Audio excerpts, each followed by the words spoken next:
மிக தெளிவாக சொல்லுகிறேன். அல்லாஹ் சுப்ஹானஹு வ தஆலா குர்ஆனில் ஆச்சரியமான ஒன்றை சொல்லுகிறான். பணம் என்று சொல்லக்கூடியது அது வெறுமனே பேப்பராக இருக்க முடியாது, வெறுமனே பிளாஸ்டிக்காக இருக்க முடியாது.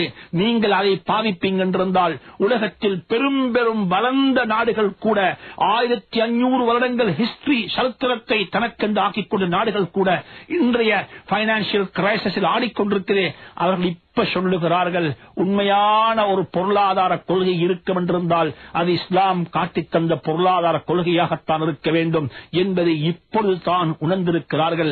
அடிபட்டு உதைப்பட்டு தன்னுடைய மூக்கில் மண்பட்டதுக்கு பிறகுதான் உண்மையை புரிந்து கொண்டார்கள் போல் இருக்கிறது. அல்லாஹ் சுப்ஹானஹு வ தஆலா அதைத்தான் சொல்லுகிறான். திர்ஹங்களை கொடுத்து வாங்கினார்கள், தீனார்களை கொடுத்து திர்ஹங்களை கொடுத்து வாங்கினார்கள் சொல்லிவிட்டு அல்லாஹ் சொல்லுகிறான் வகானூ ஃபீஹி மினஸ் ஸாஹிதீன், நிச்சயமாக யூசுஃபுடைய விடயத்தில் அவர்கள் பற்றற்றவர்களாக இருந்தார்கள். அற்ப சொற்ப பணத்துக்கு அவர்களை விட்டு விட்டார்கள். அன்பான நேயர்களே, எனவே இஸ்லாம் என்று சொல்லக்கூடியது மிகவும் அழகான ஒரு பொருளாதார முறையை எங்களுக்கு காண்பித்து தந்திருக்கிறது, காட்டி தந்திருக்கிறது. இந்த இடத்தில் ஒரு விஷயத்தை நான் ஞாபகப்படுத்த விரும்புகிறேன். அனைவரும் கேட்கக்கூடிய ஒரு விஷயம்தான், ஆண்களுக்கு தங்கம் ஆவிப்பது ஹராமாக்கப்பட்டிருக்குது, பெண்களுக்கு ஆகமாக்கப்பட்டிருக்குது. இதே நேரத்தில் யாருக்குமே பாவிக்க முடியாது தங்க பாத்திரங்களை பாவிப்பதை இஸ்லாம் முற்றாக தடை செய்திருக்குது. உதாரணமாக வைத்துக் கொள்ளுங்கள், யாரும் சிந்திக்கலாம். எப்படி சிந்திக்கலாம் என்று சொன்னால், ஒருவர் கேட்கிறார், அதாவது பிளாட்டினம் தங்கத்தை விட பொறுமதியானது அல்லது டயமண்ட் தங்கத்தை விட பொறுமதியானது, எனக்கு வசதி இருக்கிறது, என்னிடத்தில் அல்லாஹ் செல்வத்தை தந்திருக்கிறான், எனக்கு அல்லாஹ் தந்த செல்வத்தை நான் பாவிக்கவும் விரும்புகிறேன், நான் இப்பொழுது என்னுடைய வீட்டில் இருக்கக்கூடிய பாத்திரங்கள் அனைத்தையுமே பிளாட்டினமாக மாற்றப் போகிறேன், பிளாட்டினத்தில் தான் ஒரு டின்னர் செட்டை வாங்கப் போகிறேன், இது கூடுமா கூடாதா என்று கேட்டால் நிச்சயமாக நாங்கள் சொல்லுவோம், உங்களிடத்தில் பணம் இருக்குது, அல்லாஹ் உங்களுக்கு செல்வத்தை தந்திருக்கிறான், இஸ்ராப் என்று சொல்லக்கூடிய எல்லையை நீங்கள் தாண்டுவீர்களா தாண்ட மாட்டீர்களா என்பதை நீங்கள் தான் பார்த்துக் கொள்ள வேண்டும். அப்படி இருக்க வென்றால் இது உங்களுக்கு ஆகமாக்கப்பட்டது, இது உங்களுக்கு ஜாயிஸானது, பாவிக்கலாம், சாப்பிடலாம், பருகலாம், அனைத்தையும் அந்த பாத்திரத்தில் செய்யலாம். அதே நேரத்தில் ஒருவர் கேட்கிறார், தங்கத்தினால் ஒரு டின்னர் செட் செய்யலாமா, தங்கத்தினால் ஒரு கிளாஸை செய்யலாமா, தங்கத்தினால் ஒரு சுண்டு கோப்பையை செய்யலாமா என்று கேட்டால் நாங்கள் சொல்லுவோம் நிச்சயமாக கூடாது, இது ஹராமாக்கப்பட்டது.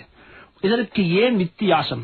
ஆனால் தங்கத்தை விடவும் எத்தனையோ மடங்கு பொறுமதியானது பிளாட்டினம் என்று சொல்லக்கூடியது, தங்கத்தை விடவும் எத்தனையோ மடங்கு பொறுமதியானது டயமண்ட் என்று சொல்லக்கூடியது.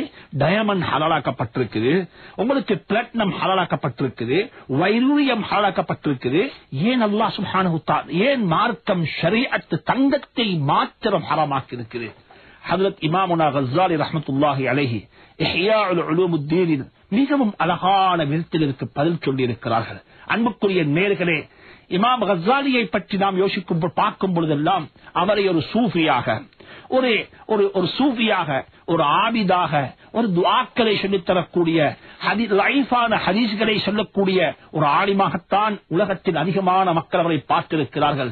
ஆனால் தன்னுடைய கிதாப் இஹ்யாஉல் உலூமுத்தீன் எடுத்து பார்க்கும் பொழுது அவர் எப்படிப்பட்ட ஒரு எக்கானமிஸ்ட், ஒரு பொருளியலாளர், ஒரு பொருளாதாரத்தை பற்றி பேசக்கூடிய ஒருவராக இருந்திருக்கிறார் என்பதை எங்களுக்கு பார்க்க முடியும்.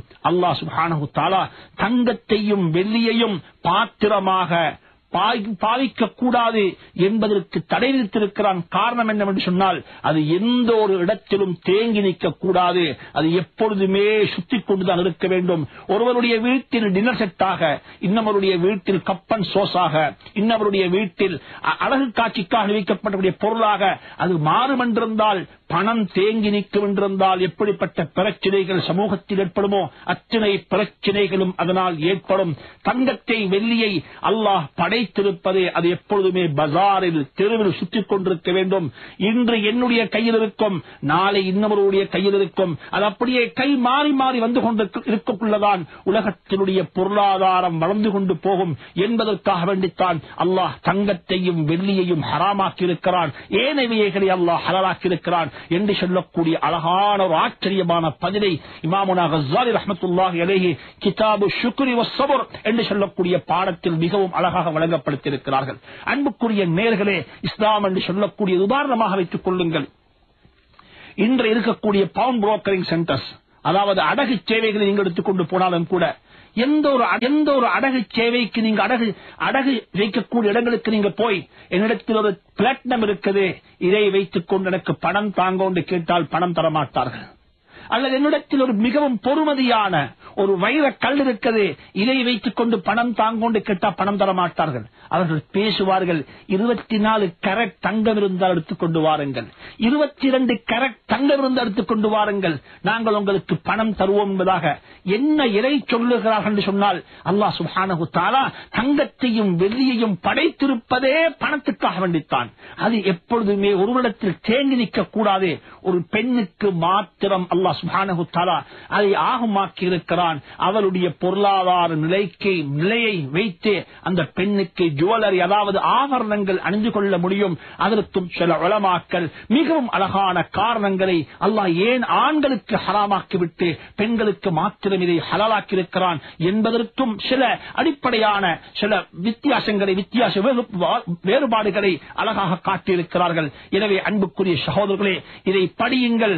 உங்களுடைய குழந்தைகளுக்கு இஸ்லாமிய பொருளாதார கொள்கையை பற்றி படிக்க வையுங்கள். இஸ்லாத்தில் வட்டி ஹராம் என்று சொல்வது மாத்திரமல்ல, வட்டியினால் வரக்கூடிய விளைவுகள் என்ன, வட்டி என்று சொல்லக்கூடிய ஒன்று இந்த சமூகத்தில் ஏற்படுத்தின கொடுமைகள் என்ன என்பதை பற்றி படிப்பது மாத்திரமல்ல, இஸ்லாமிய பொருளாதார கொள்கையினுடைய யதார்த்தம் என்ன, இஸ்லாம் எப்படிப்பட்ட ஒரு பொருளாதார கொள்கையை எங்களுக்கு முன்வைத்திருக்கிறேன். நான் இஸ்லாமிய வங்கிகளை பற்றி பேசவில்லை, இஸ்லாமிய காப்புறுதியை பற்றி சொல்லவில்லை, நான் இஸ்லாமிய பொருளாதார கொள்கையை பற்றி சொல்லுகிறேன். இதை ஒவ்வொரு முஸ்லிமும் படிப்பீங்க என்றிருந்தால் இன்று சமூகத்தில் இருக்கக்கூடிய பொருளாதார வீழ்ச்சிக்கு எப்படிப்பட்ட பரிகாரத்தை இஸ்லாம் சொல்லி இருக்கிறது என்பதை எங்களால் புரிந்து கொள்ள முடியும். இதையும் அல்லாஹ் சுப்ஹானஹு தஆலா மிகவும் ஒரு வார்த்தையில் பிஸ்தராஹிம மஅதூதா, எண்ணப்படக்கூடிய திர்ஹங்களை கொண்டு வாங்கினார்கள் என்று சொன்னதற்கு காரணமும் என்று சொல்லக்கூடிய அந்த ஆயத்தின் மூலமாக அல்லாஹ் சொல்லுகிறான், தங்கம் வெள்ளி என்று சொல்லக்கூடியது இது நாணயமாக பாவிக்கப்பட வேண்டும். இதனால தான்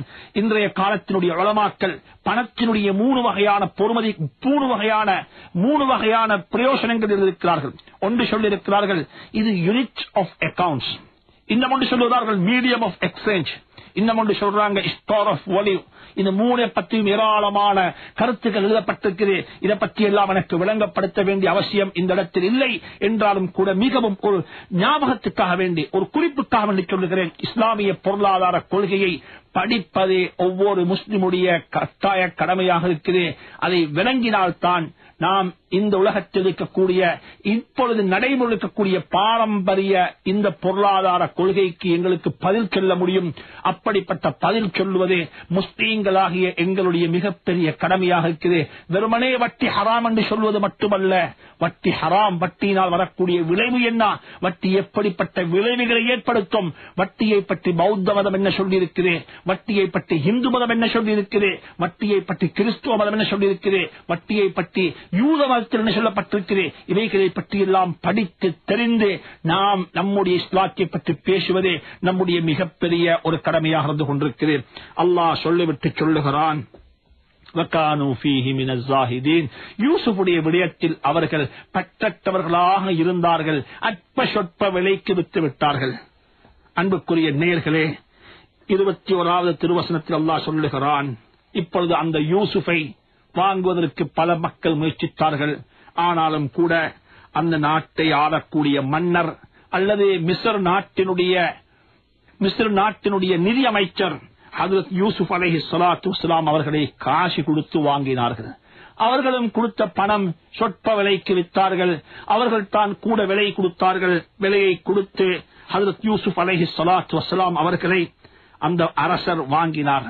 அவர் வாங்குவதற்கு காரணம் 2 காரணம் எழுதப்பட்டிருக்கிறது. ஒன்றே, அவரிடத்தில் குழந்தைகள் யாரும் இருக்கவில்லை. அதாவது மனைவிக்கு குழந்தை பாக்கியம் இருக்கவில்லை. அவர் குழந்தை பாக்கியமற்ற ஒருவராக இருந்தார்.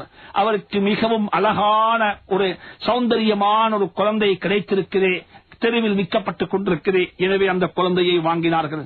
அப்படி இல்லை என்றிருந்தால் இரண்டாவது கருத்து சொல்லப்பட்டிருக்கிறே, அவருக்கு பெண்களின் பக்கமாக நெருங்க வேண்டிய அவசியம் அவருக்கு இருக்கவில்லை.